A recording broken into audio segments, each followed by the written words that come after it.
नमस्कार जी, मैं नारायण लाल आज आपके बीच में गणित पढ़ाने के उद्देश्य से आया हूँ। मैंने आपको कक्षा 10 की गणित के विषय में छोटे छोटे कुछ वीडियो बनाकर आपके बीच में भेजे।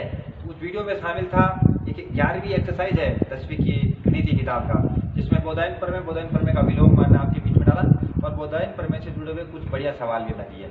अब मैं उसी एक्सरसाइज का, उसी 11वीं प्रश्नावली का क्षेत्रफल प्रमेय जो बोर्ड की दृष्टि से बहुत शानदार है, तो मैं आपको वो क्षेत्रफल प्रमेय पहले सिद्ध करना सिखा रहा हूँ। फिर मैं आपको एक ऐसा सवाल ले रहा हूँ, एक सवाल आपके बीच में किताबों में भी है, किताब में है, ठीक है, प्रश्नावली के अंदर है। तो मैं वो सवाल लूंगा जिसमें क्षेत्रफल प्रमेय और बोधायन प्रमेय दोनों साथ में काम आ रही है। तो चलिए क्षेत्रफल प्रमेय को सिद्ध करना सीखते हैं जी। क्षेत्रफल प्रमेय होती क्या है कि दो समरूप त्रिभुजों के क्षेत्रफलों का अनुपात इनकी संगत भुजाओं के वर्ग के अनुपात के बराबर होता है। तो इसी चीज को अपने को सिद्ध करना है, ठीक है जी। तो सबसे पहले हम लिखते हैं दिया क्या है। दिया ये है कि ये लाइन आ रही है दो समरूप त्रिभुज। मैं आपके सामने दो त्रिभुज बना देता हूँ। एक त्रिभुज तो बन गया त्रिभुज ए बी सी और दूसरा त्रिभुज इसी के पड़ोस में बना दिया मैंने पी क्यू आर, ठीक है। तो अपने को दिया क्या है, दिया ये है कि त्रिभुज एबीसी जो है वो समरूप है त्रिभुज किसके, पी क्यू आर के। ये चीज अपने को गिवन कर रखी है, दे रखी है। अब अपने को सिद्ध क्या करना है, सिद्ध ये करना है, जो आप देखिए सिद्ध ये करना है कि इनके जो क्षेत्रफलों का जो अनुपात है, मतलब सिद्ध ये करना है कि इनके क्षेत्रफलों का अनुपात, मतलब एरिया एबीसी या एरिया पीक्यूआर जो है इनकी संगत भुजाएं, संगत भुजाएं कौन सी भी ले लो, जैसे AB के बटा ले लिया आपने AB बटा PQ, तो AB का स्क्वायर या PQ का स्क्वायर, तो मतलब इनकी संगत भुजाओं के वर्गों के अनुपात के बराबर होता है इनके क्षेत्रफलों का अनुपात। ये चीज प्रूव करनी है। भले AB स्क्वायर बटा PQ स्क्वायर कर दो या भले BC स्क्वायर बटा QR स्क्वायर को सिद्ध कर दो या भले AC स्क्वायर बटा PR स्क्वायर को आप सिद्ध कर दो। ये चीज अपने को सिद्ध करनी है। अब मैं यहाँ पर क्या करूंगा कि इस प्रमेय को हल करने से पहले मैं बिना रचना के सवाल आगे नहीं बढ़ सकते, तो मैं रचना कर रहा हूँ। रचना क्या किया मैंने, यहाँ से इसके ऊपर एक लंब खींच दिया और यहाँ से इसके ऊपर भी एक लंब खींच दिया। तो मैंने क्या किया कि आप देखिए ये AD जो लंब है वो इस पर खींचा BC, ठीक है, AD लंब BC तथा आपने क्या कर दिया PQR, ये तो मैंने S लगा दिया यहाँ पर, तो ये PS जो लंब है QR खींचा। ये काम हमने किया जी। देखिए जी, दिया है लिख डाला, चित्र आपके सम्मुख बन गया। सिद्ध क्या करना, जिसको भी लिख दिया हमने, और रचना क्या की है, रचना ऊपर से हमने इसको लंब खींच दिए। अब मैं प्रमाण ले रहा हूँ, अभी सवाल को आगे बढ़ा रहा हूँ, प्रमाण ले रहा हूँ। प्रमाण लेते समय क्या ले रहे हैं देखिए, तो चूंकि आपको दिया है, क्या दिया है वो चीज में हम आपके सामने लिख देते हैं।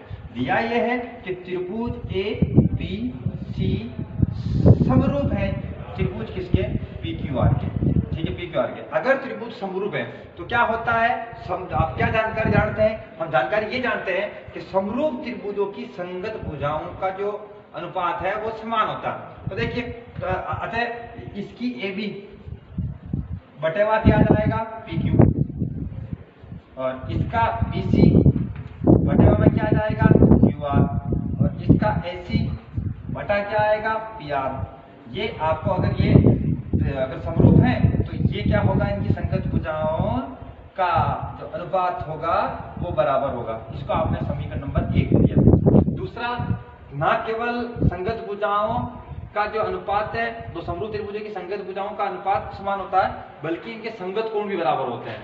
अब संगत कोण बराबर होते हैं कैसे, जैसे हम आपको बता दें, देखिए सुनिए, देखिए से ठीक है, आप इसको यूं देख लीजिए, कोण A के बराबर कोण होगा कोण P, और कोण B के बराबर कोण होगा कोण Q, और कोण C के बराबर कोण होगा कोण R।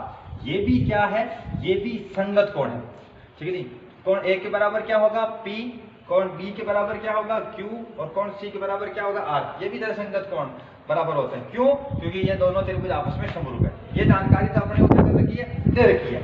अब हम क्या करते हैं जी, अब हम क्या करते हैं, सवाल को थोड़ा सा आगे की तरफ ले जाते हैं, आगे की तरफ बढ़ाते हैं, आगे की तरफ बढ़ाते हैं। तो मैं ये छोटा सा टुकड़ा वाला त्रिभुज ले रहा हूँ, जिसका त्रिभुज ACD और दूसरा त्रिभुज मैंने इसमें ले लिया ये PRS।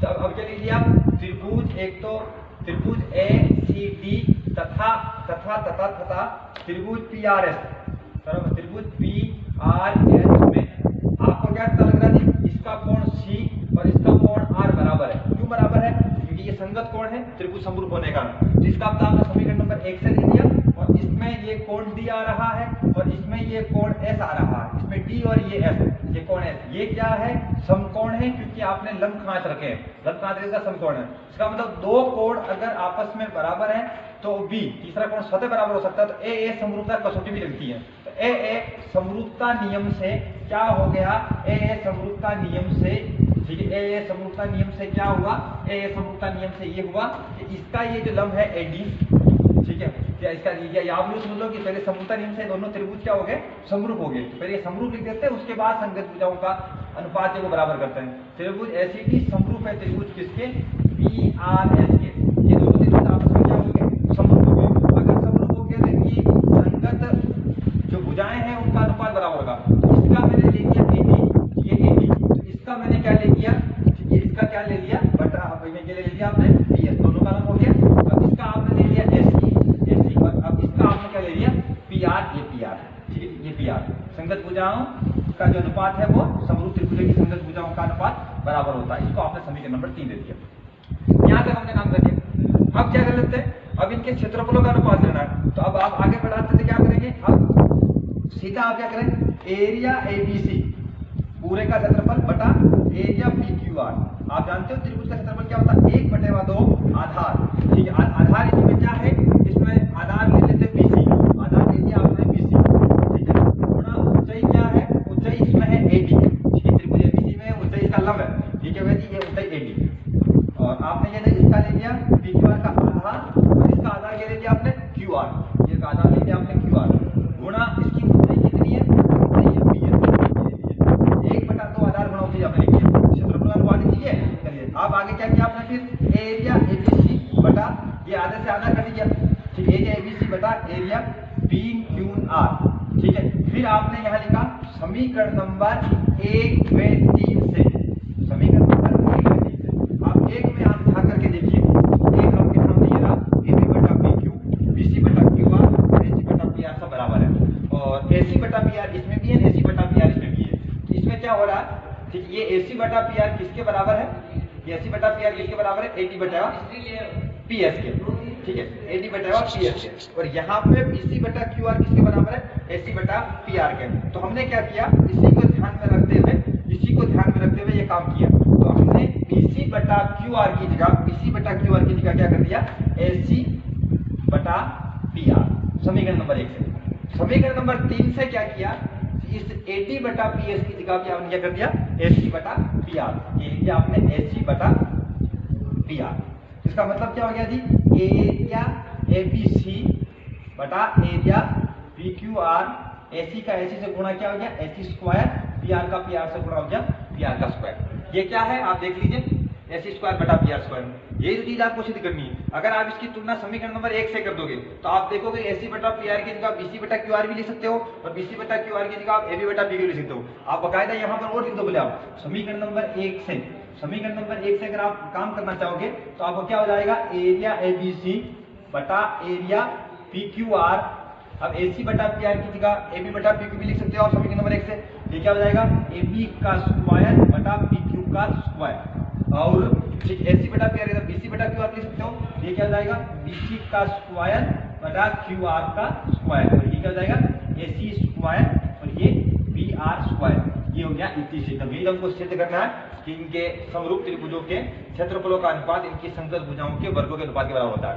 वापिस दोबारा रिपीट करता हूँ, देखिए क्या सबसे पहले दिया लिख दिया, ठीक है, त्रिभुज का चित्र बना दिया दोनों त्रिभुजों के, ठीक है, और हमें सिद्ध क्या करना था कि इनके क्षेत्रफलों का अनुपात इनकी संगत भुजाओं के वर्गों के अनुपात के बराबर है, ये सिद्ध करना था। रचना क्या की, इसमें भी लंब खींचा, फिर हमें दिया था उसको हमने लिखा कि समरूप त्रिभुज है तो इनकी संगत भुजाओं का अनुपात बराबर है, संगत कोण बराबर है, इनको मैंने दो समीकरणों में लिख दिया, समीकरण नंबर 1 और समीकरण नंबर 2 में इनको लिख दिया। फिर हमने क्या किया, ठीक है, फिर हमने क्या किया, यहाँ दो त्रिभुज लिए हमने, दो त्रिभुज है, त्रिभुज एसीडी और त्रिभुज पीआरएस। तो इसमें आप यूं समझिए कि यहाँ जो मैंने काम किया संगत कोण बराबर है, तो यहाँ समीकरण नंबर 2 काम आ रही है, तो समीकरण नंबर 2 से आपने संगत कोण बराबर है और ये लंब डाले हैं तो समकोण है। इसका मतलब ए नियम से दोनों त्रिभुज आपस में क्या हो गए, समरूप हो गए। अगर समरूप हो गए तो इनकी संगत भुजाओं का जो अनुपात है वो भी बराबर हो गया, समीकरण लिख दिया। फिर आपने दोनों त्रिभुजों का क्षेत्रफल लिया, पहले वाला त्रिभुज का क्षेत्रफल लिया आधार गुणा ऊंचाई, आधा गुणा आधार गुणा ऊंचाई, 1/2 आधार गुणा ऊंचाई, दूसरे का भी 1/2 आधार गुणा ऊंचाई, ठीक है जी। फिर हमने आधा आधा काट दिया, BC बटा QR की जगह समीकरण नंबर 1 से देख करके AC बटा PR कर दिया, और AD बटा PS की जगह समीकरण नंबर 3 को देख करके AC बटा PR कर दिया, AC का AC से स्क्वायर कर दिया और PR का PR से गुणा PR का स्क्वायर हो गया। ये क्या हो गया, ये हो गया कि मतलब समरूप त्रिभुज के क्षेत्रफलों का अनुपात इनकी संगत भुजाओं के वर्गों का अनुपात बराबर हो गया। समीकरण नंबर 1 से तुलना करने के बाद हमने क्या कर दिया, ठीक है, उस पूरी तीनों संगत भुजाओं के वर्गों के अनुपात के बराबर हो गया, किनका, समरूप त्रिभुजों के क्षेत्रफल का अनुपात। अब आइए, ये तो है समरूप त्रिभुज को कैसे सिद्ध किया आपके सामने। अब हम क्या करेंगे, अब जो हम आगे जो काम कर रहे हैं वो आगे काम यह रहेगा कि एक ऐसा सवाल लेते हैं जो समरूप क्षेत्रफल पर आधारित है, समरूप क्षेत्रफल क्या, क्षेत्रफल प्रमेय पर आधारित है और ठीक है बोधायन प्रमेय पर आधारित है, ऐसे सवाल के बीच में आपको ले जाते हैं। चलिए आइए, हम आपके सामने एक सवाल ला रहे हैं। सवाल थोड़ा फेमस सवाल है, CBSE NCERT या तुम्हारा क्या बोलो RBC 10वीं की जो गणित की किताब है, जब भी बच्चों को क्षेत्रफल पर में सिखाया गया है या जब भी बच्चों को बोधायन पर में सिखाया गया है तो इस प्रकार के सवाल को जरूर लिया गया है। और जो बोर्ड की परीक्षा के अंदर जो 6 नंबर का सवाल आता है तो शायद हो सकता है ये 6 नंबर के सवाल में भी पूछा जा सकता है। और सवाल इसलिए भी बहुत बढ़िया है क्योंकि इसके अंदर दोनों प्रमेय उपयोग में आ रही है, बोधायन प्रमेय भी काम में आ रही है और क्षेत्रफल प्रमेय भी काम आ रही है, ठीक है जी। अब आगे देखते हैं, सवाल को आगे बढ़ाते हैं। सवाल लिखा क्या है उसको पढ़ते हैं। सिद्ध कीजिए कि वर्ग की एक भुजा पर बनाए गए समबाहु त्रिभुज का क्षेत्रफल उसी वर्ग के विकर्ण पर बनाए गए समबाहु त्रिभुज के क्षेत्रफल का आधा होता है। ये चीज अपने को सिद्ध करनी है। तो चलिए सवाल स्टार्ट करते हैं। पहले समझते हैं दिया क्या, यह वर्ग है। तो मैं अब हम आपके सामने एक वर्ग बनाते हैं, लीजिए ये आपके सामने एक वर्ग बन गया। वर्ग ऐसा ABCD क्या है, एक वर्ग है। हमने क्या बना दिया, आपके सामने वर्ग बना दिया। वर्ग क्या होता है उसकी विशेषता आप जानते होंगे, वर्ग की चारों भुजाएं बराबर होती हैं और वर्ग का जो प्रत्येक कोण होता है वो 90 डिग्री होते हैं, जानकारी आपको होगी। अब इसने क्या कहा, वर्ग की एक भुजा पर बनाए गए समबाहु त्रिभुज। तो वर्ग की एक भुजा रही, ये CD लीजिए मैंने, और इस पर एक समबाहु त्रिभुज बना दिया। समबाहु त्रिभुज आप जानते होंगे ऐसा त्रिभुज होता है जिसकी तीनों भुजाएं आपस में बराबर होती है, ठीक है जी। ये क्या कह रहा है, वर्ग की एक भुजा पर बनाए गए समबाहु त्रिभुज का क्षेत्रफल मतलब इस का क्षेत्रफल क्या होता है, उसी वर्ग के विकर्ण पर, ये ले लीजिए BD विकर्ण, इस विकर्ण पर भी एक समबाहु त्रिभुज बना, जैसे ये BDF क्या है, BDF एक समबाहु त्रिभुज है लेकिन बना किस पे, वर्ग के विकर्ण BD पर। और क्या है ये, मतलब CDEB एक समबाहु त्रिभुज है लेकिन बना किस पर है, वर्ग की भुजा पर। ये क्या कह रहा है, एक भुजा पर बनाए गए समबाहु त्रिभुज का क्षेत्रफल उसी वर्ग के विकर्ण पर बनाए गए समबाहु त्रिभुज के क्षेत्रफल का आधा होता है। ये चीज हमको सिद्ध करनी है। तो चलिए हमने को दिया क्या है, लिखते हैं। हमने लिख दिया कि ABCD एक वर्ग है, पहला जानकारी लिख दिया। दूसरा, ठीक है, वर्ग की भुजा, वर्ग की भुजा, भुजा कौन सी ली, CD, वर्ग की भुजा CD पर समबाहु त्रिभुज, समबाहु त्रिभुज CDE बना है, समबाहु त्रिभुज CD बना लीजिए। तीसरी जानकारी हमको क्या दे रखी है, वर्ग के विकर्ण, वर्ग के विकर्ण, विकर्ण कौन सा, BD, इस विकर्ण BD पर समबाहु त्रिभुज कौन सा बना है, समबाहु त्रिभुज BDF बना है। तो सिद्ध क्या करना है, आप देखिए सिद्ध क्या करना है, सिद्ध ये करना है कि जो त्रिभुज वर्ग की भुजा पर बना है उसका क्षेत्रफल, मतलब एरिया CDE, ये क्या है, वर्ग के भुजा पर बना त्रिभुज है, समबाहु त्रिभुज, ठीक है। वो क्या है, आधा है, किसका, वर्ग के विकर्ण पर बना BDF का आधा होता है। तो चलिए मैंने क्या लिखा आपके सामने, मैंने लिखा है कि एरिया CDE आधा है किसका, एरिया BDF का आधा। इसका मतलब एरिया CDE क्या है, वर्ग की भुजा पर बनाया गया समबाहु त्रिभुज है, और BDF क्या है, वर्ग के विकर्ण पर बनाया गया समबाहु त्रिभुज है। ये आपको जानकारी मिली, इस चीज को अपने को सिद्ध करना। तो चलिए, थोड़ा हवा का झोंका ज्यादा जोरदार चल रहा है लेकिन उसी बीच में हम पढ़ाना भी पड़ेगा, ठीक है, क्योंकि गर्मी है, धूप के लपेटा चल रहा है और फिर ये पढ़ाना पड़ रहा है आपको, ठीक है जी। ये क्या हवा बीच बीच में परेशान करें, थोड़ा सा आवाज़ आपको क्लियर आए कि नहीं आए, आप थोड़ा अंदर क्या करें, एयरफोन डाल दे कान में, ठीक है, और फिर उसको सुने तो आपको पूरा थोड़ा क्लियर आवाज़ आने का प्रयास करेगा, ठीक है जी। अब आप देखिए, सबसे पहले इसका प्रमाण लेते हैं, और प्रमाण लेते हुए हम क्या कर रहे हैं, देखिए प्रमाण लेते हुए हमने ये वाला त्रिभुज चुना, ठीक है, जिसमें पहले बोधायन पर में लगा देते हैं, फिर क्षेत्रफल पर में लगा करके सवालों को बढ़ा देते हैं। मैंने त्रिभुज लिया ये पूरा BCD, लेने का कारण क्या है, लेने का कारण के पीछे है, एक तो CD वो आधार है जिस पर समबाहु त्रिभुज बना है, और एक BD भी आ रहा है, ये वो आधार है जिसके ऊपर एक दूसरा समबाहु त्रिभुज बना है जो विकर्ण पर बना है। इसलिए मैंने त्रिभुज कौन सा लिया, त्रिभुज BCD में कोण C क्या है, 90। क्यों है, क्योंकि वर्ग का प्रत्येक कोण कितना होता है जी, वर्ग का प्रत्येक कोण 90 डिग्री होता है, इसलिए ये C क्या हो गया जी, 90 डिग्री हो गया, ठीक है जी। BCD में कोण C क्या हो गया जी, 90। अगर ये 90 है, क्यों, क्योंकि वर्ग का आप लगा दीजिए बकायदा, 2 बिंदुओं ऊपर 1 बिंदु नीचे, क्योंकि वर्ग का प्रत्येक कोण क्या होता है, प्रत्येक एंगल कितना होता है, प्रत्येक कोण जो होता है वो 90 डिग्री होता है, इसलिए। अब अगर ये 90 डिग्री है तो वो क्या हो जाएगा जी, बोधायन प्रमेय लगाएंगे, तो बोधायन प्रमेय से आप इसमें लग सकती हैं। बोधायन प्रमेय लगाओगे तो क्या होता है, कर्ण का स्क्वायर, कर्ण कौन है, BD का स्क्वायर बराबर आधार क्या है, CD का स्क्वायर प्लस लंब क्या है, BC का स्क्वायर। मैंने क्या किया, BC और CD दोनों बराबर है।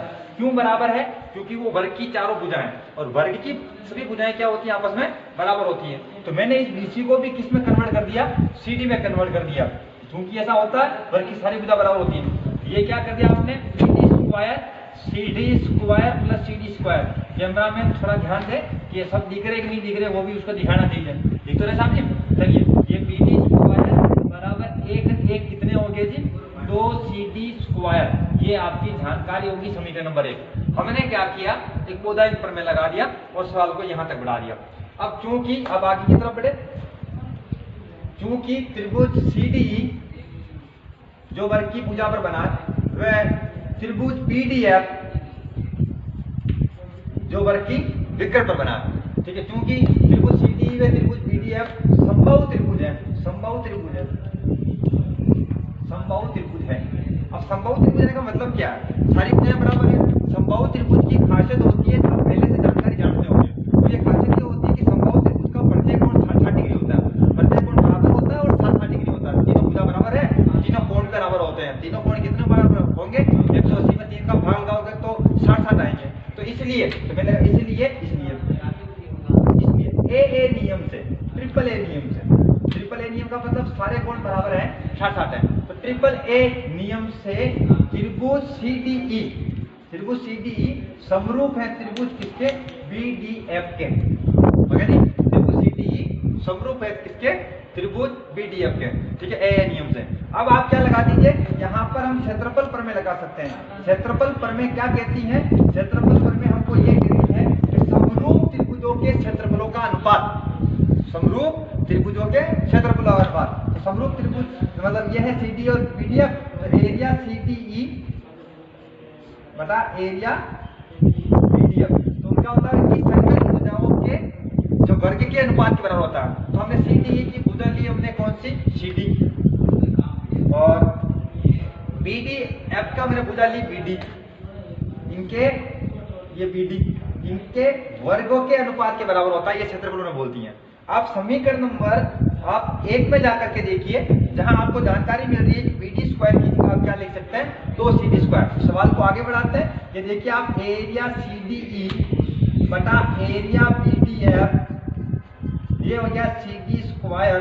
समीकरण नंबर 1 से आपने काम लिया और आपने क्या कर दिया, BD स्क्वायर की जगह आपने कर दिया 2CD स्क्वायर, CD स्क्वायर या CD स्क्वायर कर दिया, ऊपर 1/2 रह गया।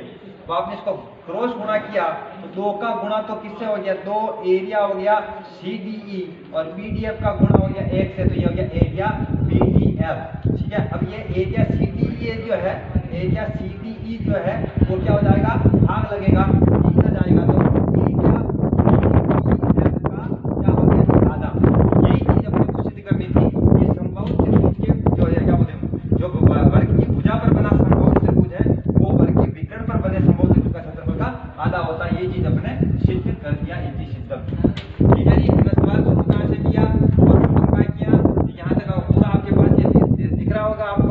आप समझिए, जानिए। ठीक है जी। अभी एक छोटा सा वीडियो आपके बीच में बना, जिसमें 5, 10, 15, 20 मिनट का वीडियो होगा, दोनों वीडियो, जिसमें क्षेत्रफल प्रमेय और ये क्षेत्रफल प्रमेय आधारित पर एक बढ़िया सवाल आपके बीच में अपलोड किया हमने। ठीक है, आपको वीडियो कैसा लगा जरूर कमेंट बॉक्स में कमेंट डाल सकते हैं। अगर आपने अब तक भी सब्सक्राइब नहीं किया तो सब्सक्राइब कर लीजिए। मैं नारायण लाल खारोल, आदर्श विद्या मंदिर, करनाल जिला भीलवाड़ा।